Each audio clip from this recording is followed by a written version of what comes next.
Land Transportation Franchising and Regulatory Board o Ltfrb takundusi separaw investigasyon acerca al aksidente vehikular ya okuri ayer aga na barangay Kiniput. Na aksidente envuelto el un Liza may bus y un Starex van onde tres ellas sale muerto na aksidente.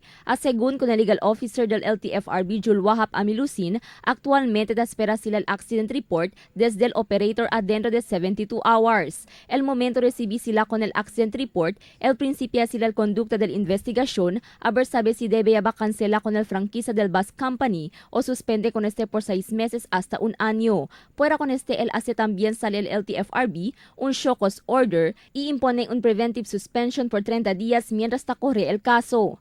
We have yet to receive an accident report from the operator. Hopefully by today, dyan sila because we are giving them 72 hours to report the accident.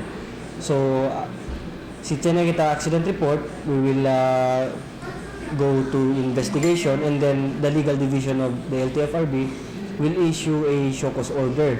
Según pa con Amilusin, pendiente el suspension, el man schedule también el Ltfrb un hearing na Hunyo 21 alina pagadian. Después el serie de investigación, el decidí el legal office del ahensya acerca si el cancela o suspende con el Fraangkisa del mencionado bus.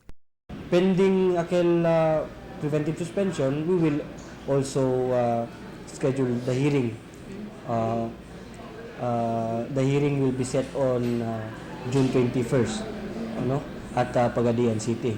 So, the board will decide whether or not to cancel or to suspend. Para kita man suspend whether it's 6 months or 1 year LL suspension. So, it depends pa on the gravity of the offense. Bajo na un Memorandum 2011-04, si falla somete el operator con el accident report, tiene que impone castigo el Ltfrb na bus company y de este operator. Enseguida se también puede hacer sale show cause order el ahensya. Si hindi abuya na hearing el operator, razón niya según este para cancela con este Fraangkisa. Tiene kita taabla, si hindi man report el operator, we will penalize them. No? Tiene se fine. But we will also issue kita dayon el show cause order.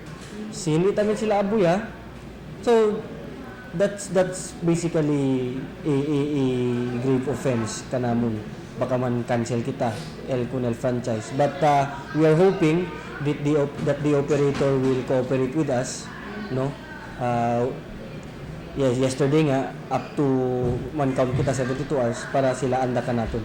Base na records del Ltfrb, este el segunda vez ya queda envuelto na aksidente el uno del magayunid de Liza may bus.